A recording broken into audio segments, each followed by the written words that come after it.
Graça e paz, irmãos e irmãs da amada igreja em Santana. Eu quero cumprimentar a todos com grande alegria e dizer aqui da minha satisfação de estar aqui nessa noite, podendo partilhar uma porção da palavra com vocês, um tempo de celebração, por mais um ano de vida desta comunidade. E o meu desejo é que o Senhor continue abençoando, prosperando e fazendo com que vocês perseverem nele e na missão que é dele. Amém? Nessa noite eu gostaria de compartilhar algo da parte do Senhor com vocês. Algo que durante esse tempo de pandemia Deus tem falado muito fortemente ao meu coração. Logo quando a pandemia começou, o Senhor me direcionou na leitura de alguns textos bíblicos. O primeiro deles foi o livro de Esther, o segundo de Daniel, e o terceiro livro que eu concluí há pouco tempo foi o livro, ou melhor, a carta, de Lucas a Teófilo, ou seja, os Atos do Espírito Santo, mais conhecido como Atos dos Apóstolos. E é uma porção desta palavra que eu gostaria de partilhar com vocês nessa noite. Então eu queria convidar você a abrir o livro de Atos, no capítulo 27, e nós vamos ler dos versos de 14 a 26. Desde já, eu peço que você esteja em espírito de oração, que o Espírito Santo possa alcançar a sua mente, alcançar os seus ouvidos espirituais e também o seu coração para que você receba desta palavra. Amém? Vamos ler Atos 27, de 13 a 26. Assim diz a palavra do Senhor. Soprando brandamente o vento sul, e pensando eles ter alcançado o que desejavam, levantaram âncora e foram costeando mais de perto a ilha de Creta. Entretanto, não muito depois, desencadeou-se do lado da ilha um tufão de vento chamado Euroaquilão. E sendo o navio arrastado com violência, sem poder resistir ao vento, cessamos a manobra e nos fomos deixando levar. Passando sobre a proteção de uma ilhota chamada Cauda, a custo conseguimos recolher o bote. E, levantando este, usaram de todos os meios para cingir o navio. E, temendo que dessem na Sirte, arriaram os aparelhos e foram ao léu. Açoitados severamente pela tormenta, no dia seguinte já aliviavam o navio. E ao terceiro dia, nós mesmos com as próprias mãos lançamos ao mar a armação do navio. E não aparecendo havia já alguns dias nem sol nem estrelas, caindo sobre nós grande tempestade, dissipou-se afinal toda a esperança de salvamento. Havendo todos estado muito tempo sem comer, Paulo, pondo-se em pé no meio deles, disse: Senhores, na verdade era preciso terem me atendido e não partir de Creta, para evitar este dano e perda. Mas já agora vos aconselho bom ânimo, porque nenhuma vida se perderá de entre vós, mas somente o navio. Porque esta mesma noite, um anjo de Deus, de quem eu sou e a quem eu sirvo, esteve comigo, dizendo: Paulo, não temas, é preciso que compareças perante César, e eis que Deus, por sua graça, te deu todos quanto navegam contigo. Portanto, senhores, tende bom ânimo, pois eu confio em Deus, que sucederá do modo por que me foi dito. Porém, é necessário que vamos dar a uma ilha. Amém? Palavra de Deus para o seu povo. Eu quero convidar você aí na sua casa para um tempo breve de oração. Oremos. Senhor Jesus, nós queremos nesta noite te agradecer pelo dom da vida, te agradecer pela tua palavra, te agradecer, Senhor, pela essa palavra preciosa que alcança o nosso coração, que nos encoraja e que nos traz, Senhor Deus, alimento sólido e suficiente para que a gente possa continuar perseverando em fé, crendo e persistindo com o Senhor e na vida. Fala conosco, em nome de Jesus. Amém. Amém. O que eu tenho para falar com os irmãos e as irmãs é simples, mas eu acredito de grande profundidade também. O cenário aqui é um cenário perigoso, devastador. Paulo está diante de um mar furioso, mas esse mar furioso, na verdade, ele já está sobre a vida de Paulo durante um grande período. A partir do capítulo 22, ali de Atos, você vê que Paulo ele é preso. Na verdade, a partir do capítulo 21 de Atos, o Espírito Santo compartilha com Paulo que ele deveria ir até Jerusalém, mas que o que esperava por ele eram cadeias e perseguições. Lá no capítulo 21, Paulo recebe uma profecia da parte de um homem chamado Ágabo. Esse homem pega o cinto de Paulo aqui da sua calça, amarra os seus pés, amarra as suas mãos e diz: olha, da mesma maneira como eu estou fazendo com você, será feito quando você chegar em Jerusalém. Interessante, porque Paulo foi avisado de que se ele fosse até Jerusalém, ele seria preso. Mas ao mesmo tempo o Espírito Santo também diz para Paulo que era importante que ele fosse, e era importante então que ele seguisse em direção até mesmo a Roma. Paulo então vai para Jerusalém a partir do capítulo 21 e ele é preso. E eu quero dizer uma coisa para vocês: depois desse episódio, nunca mais Paulo foi solto. A primeira lição que eu gostaria de compartilhar com os irmãos e com as irmãs é que hoje a gente tem pregado um evangelho muito fácil, um evangelho onde a ausência de sofrimentos, a ausência de problemas é que demarca a bênção ou o amor de Deus por mim. E na verdade isso é um falso entendimento da palavra. Porque Jesus disse para os discípulos: olha, no mundo vocês terão aflições, tende bom ânimo. Bom ânimo é a palavra que Paulo usa nesse texto que nós acabamos de ler, no capítulo 27, para animar ali aqueles homens que estavam no barco, para animá-los quanto à perseverança. Então, Jesus nunca disse que nós teríamos uma vida fácil. Jesus nunca disse que a nossa vida se tornaria ausente de problemas, de conflitos, de situações difíceis. Jesus disse que estaria conosco todos os dias até a consumação dos séculos. E eu quero destacar aqui o desejo de Deus de estar no meio do seu povo. Quando o povo sai do Egito e eles começam a peregrinar pelo deserto, há uma ordem de que se estabeleça um tabernáculo.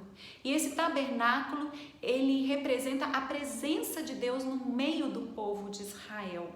Mas o amor de Deus por nós é tão grande, o desejo de Deus de andar conosco é tão grande, que ele então destituiu esse tabernáculo, destituiu o templo que foi feito por mãos humanas, construído depois posteriormente ali por Salomão, o primeiro templo, né? E Deus então tabernaculou em mim e em você. Promessa de Jesus quando ele diz assim para os apóstolos: permanecei em Jerusalém, até que do alto vocês sejam revestidos de poder. Gente, olha que coisa tremenda. Deus não habita mais em templos, não habita mais no tabernáculo, numa tenda, mas Deus habita em mim e em você. Então é esta presença que nos assegura, que nos traz paz. Jesus diz o seguinte também no Evangelho de João: deixo-vos a minha paz vos dou, não vou lá dou como o mundo a dá. O mundo estabeleceu que paz é ausência de guerra, é ausência de conflito, e Jesus está dizendo: olha, eu dou uma paz que o mundo não pode dar. Então Jesus não está em nenhum momento dizendo que a paz é a ausência de conflitos. Jesus está dizendo que a paz é a presença dele, é a presença dele. E nós vemos isso muito claro aqui neste texto de Atos. Paulo então passou ali 2 anos preso em Cesareia. E ele apelou a César. E quando ele apela a César, ele tem que ser levado a Roma. E ele está então no capítulo 27, nesse trajeto até Roma. Ele está no navio e durante este trajeto, desculpa a expressão aqui, mas desgraça pouca é bobagem, ele já havia sido açoitado, ele já estava preso há um bom tempo e aí ele passa ainda por um naufrágio. E você pode se perguntar, meu Deus, que Deus é esse que põe um filho dele numa situação como essa? Mas Paulo conhecia bem o seu Senhor. Paulo era íntimo de Jesus. Paulo conhecia as regiões espirituais e celestiais. Paulo tinha o Espírito sobre a vida dele. Então ele sabia que em toda e qualquer circunstância, situação da vida dele, Deus está. Tem uma música do Paulo Baruch que diz isso, né? Que Deus está. Ele está no vento, ele está na folha, ele está presente, ele está na criação. Paulo tinha esse entendimento. Mas perceba então que Paulo está nesse trânsito para ir a Roma e eles pegam uma forte tempestade. No verso 21 que nós lemos, dá a entender que Paulo, então, ele sugeriu que eles aguardassem um determinado lugar, porque parece que o Espírito já tinha dito para ele que algo aconteceria. Mas aqueles navegantes, juntamente com os tripulantes e os demais presos que ali estavam, não deram ouvidos a Paulo.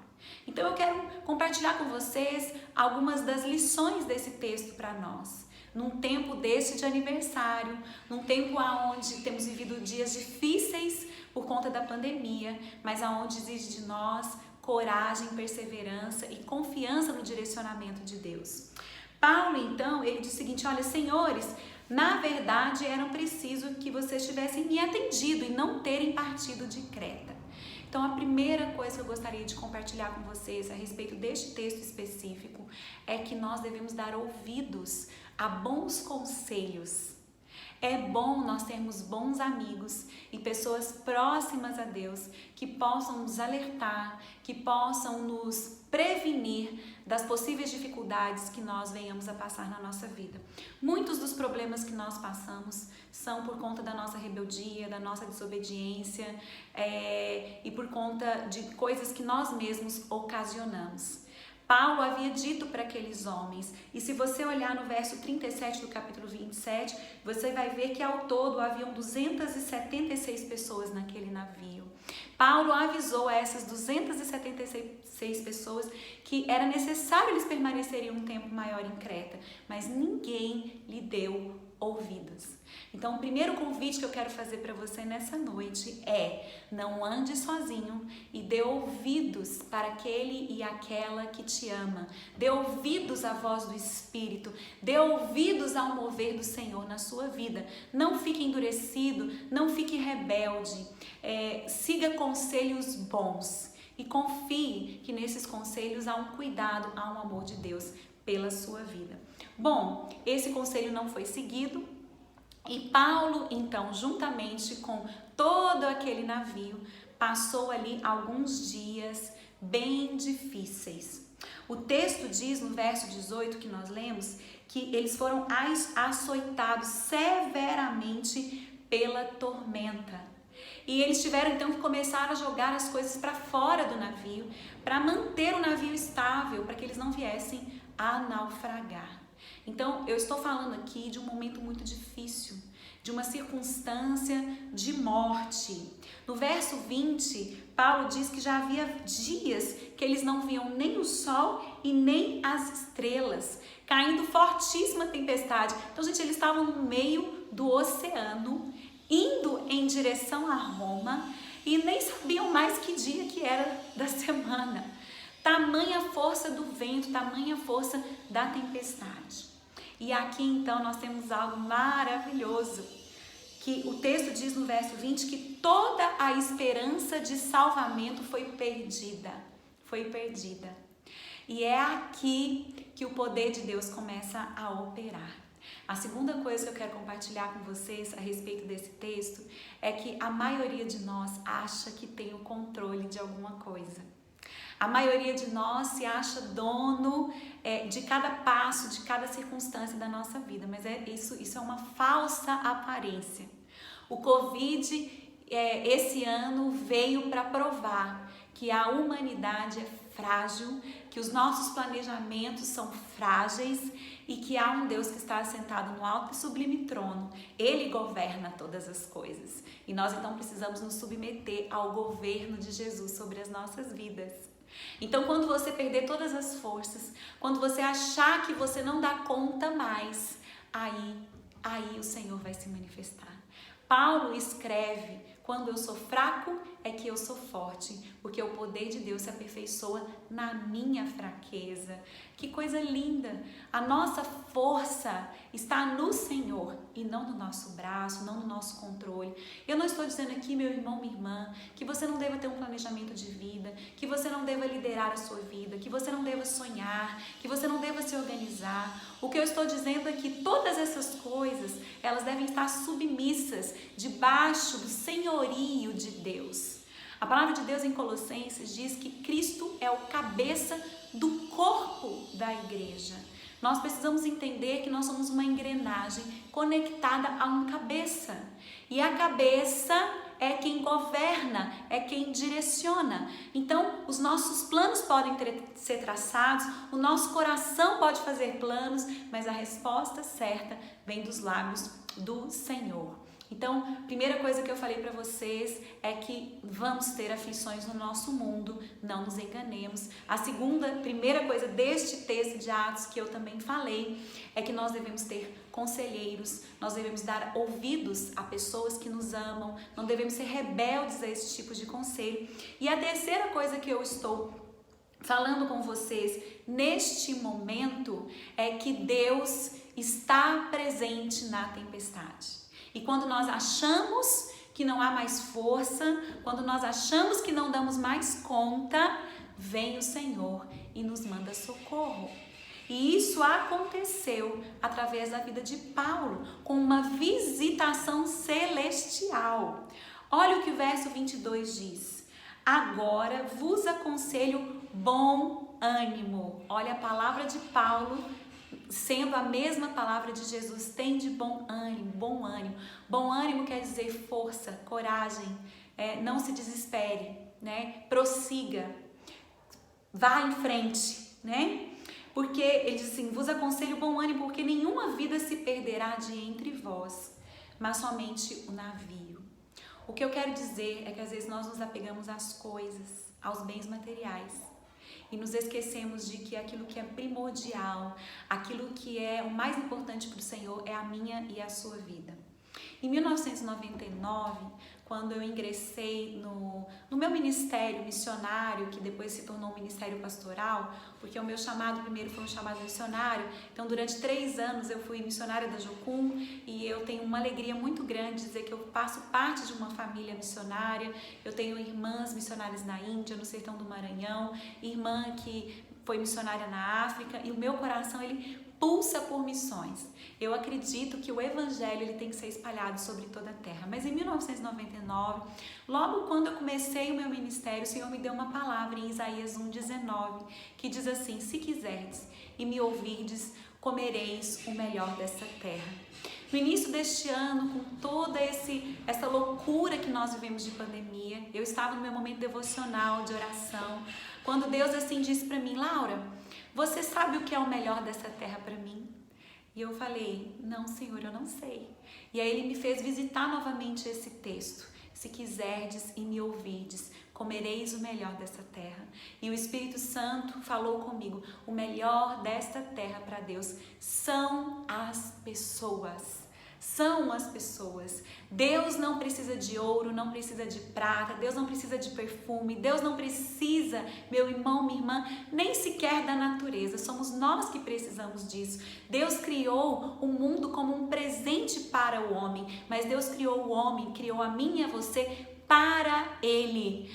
Quando nós lemos o livro de Isaías, especialmente no capítulo 43, nós vemos Deus dizendo para o povo de Israel que daria nações por aquele povo. Ou seja, Deus tem um amor avassalador, extravagante por mim e por você. Um amor que se concretiza em João 3,16, quando profeticamente a palavra diz: porque Deus amou o mundo de tal maneira que deu o seu Filho unigênito, para que todo aquele que nele crê não pereça, mas tenha a vida eterna. eterna. O que eu quero dizer para você, meu irmão, minha irmã, é que em algum momento da sua vida, alguma coisa pode naufragar. Você pode perder um emprego, um negócio pode ir ao léu, você pode perder um parente querido, mas a vida é o que importa. A sua vida, a vida da humanidade, das pessoas é o que importa para Deus.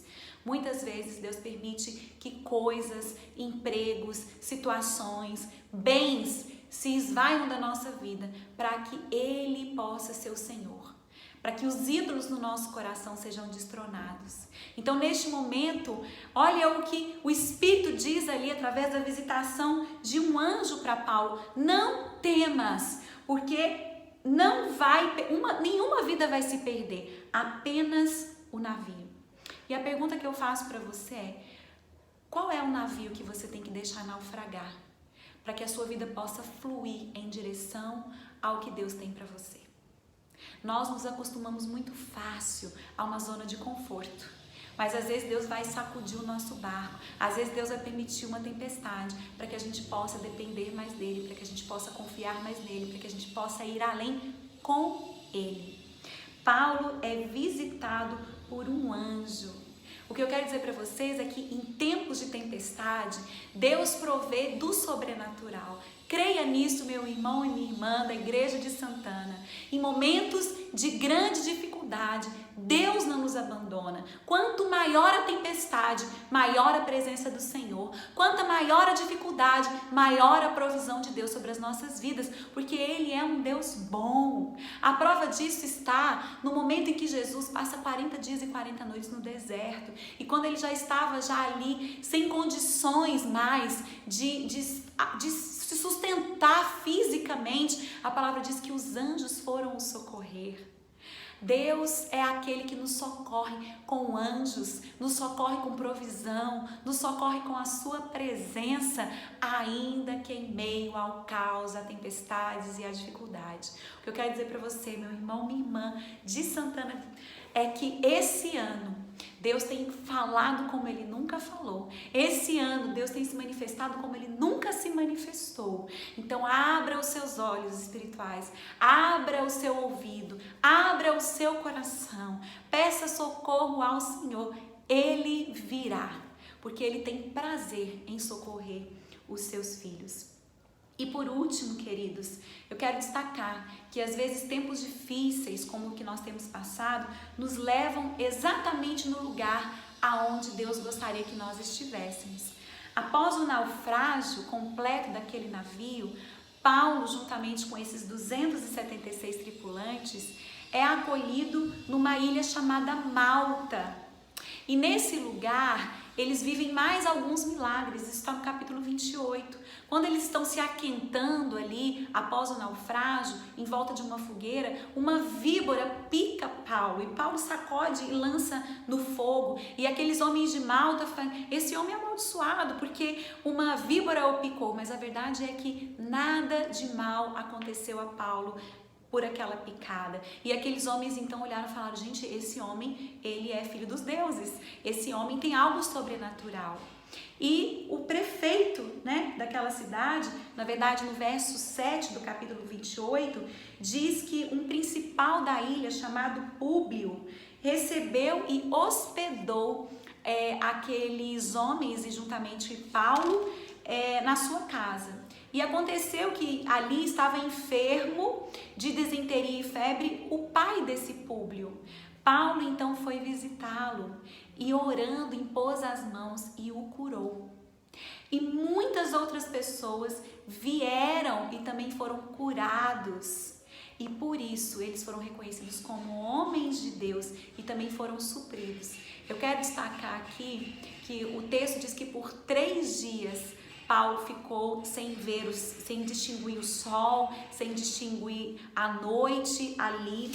Depois o texto diz que por 3 dias eles foram ali recolhidos por Públio na sua casa. O que eu quero dizer, queridos, é que o 3 aqui é um número profético, é um tempo que pode parecer duro, assim como Jesus ficou 3 dias ali naquele túmulo e a palavra de Deus diz que ele foi até o inferno e tomou a chave da vida e da morte que estava nas mãos do diabo. O que eu quero dizer para você profeticamente é que muitas vezes, quando nós estamos passando por um tempo de aflição, Deus está, na verdade, nos forjando para alcançar algo maior, para atingir algo maior.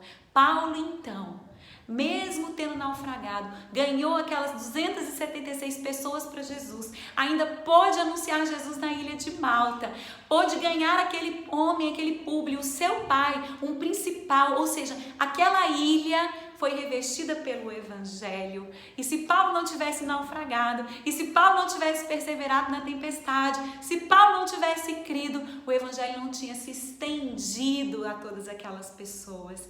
A minha palavra final para a igreja de Santana é a seguinte: não tenha medo, tenham bom ânimo. O Senhor é aquele que tabernaculou em mim e em você. Ele não está no barco, ele está na nossa vida. E onde nós pisamos e andamos, ele também está e vai conosco. O meu desejo nessa noite é que essa igreja persevere. O meu desejo nessa noite para a igreja de Santana é que vocês se encham de ânimo e de esperança, sabendo que no mundo nós vamos ter aflições, mas tem de bom ânimo. Jesus diz: eu venci o mundo, vocês também vencerão. Lembrando aqui as palavras de Apocalipse também: aquele que perseverar até o fim receberá a coroa da glória. Aquele que perseverar até o fim receberá o galardão final. Aquele que perseverar até o fim verá o noivo voltando. Então vamos dizer como a palavra: Maranata, vem Senhor Jesus. Que o Espírito possa fluir com liberdade na igreja de Santana, que esta igreja viva pelo Espírito através do Espírito e que neste aniversário vocês possam agradecer ao Senhor também pelas dificuldades, porque são nas dificuldades que o Senhor nos ajuda a perseverar, a confiar, a depender dele e ir além, que vocês possam ir além. Opa, caiu aqui. Que vocês possam ir além, em nome de Jesus. Essa é a minha oração, esse é o meu desejo.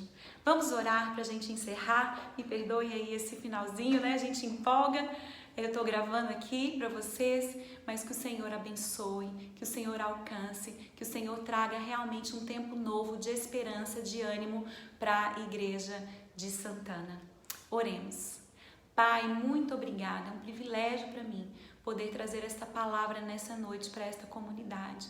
Que eles sejam cheios, que eles recebam um renovo, que eles recebam um novo ânimo, que eles recebam esperança e que eles prossigam para o alvo, como diz Paulo, para o prêmio da soberana vocação em Cristo Jesus. O Senhor é o nosso alimento suficiente, Tu és o pão vivo que desceu do céu, o Senhor nos proporcionou o sangue da nova aliança no Seu nome. O Senhor está conosco todos os dias até a consumação dos séculos. Que essa bênção, essa convicção, essa paz e essa certeza repouse sobre a vida de cada irmão e cada irmã da Igreja Metodista em Santana. Em nome de Jesus. Amém e amém. Deus abençoe a vida de vocês. Muito obrigada. Um carinho muito grande. Um grande abraço.